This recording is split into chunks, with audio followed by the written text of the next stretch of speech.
How to fix your TikTok shop not available. So let's get straight into the video, shall we? So there are multiple different reasons why you could be facing this problem. By the end of this video, you'll understand all the steps you need to take to fix this problem.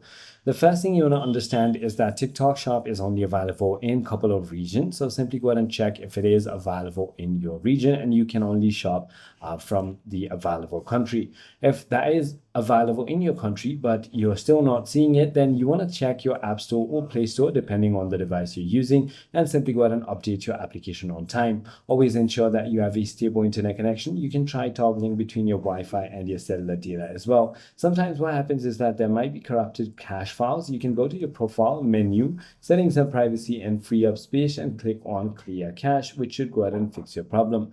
If that is not the case and you're on a personal account, you might need to simply go ahead and change to a professional account or vice versa to fix your problem sometime. If it's still not working, try logging out and logging back in, or even restarting your phone.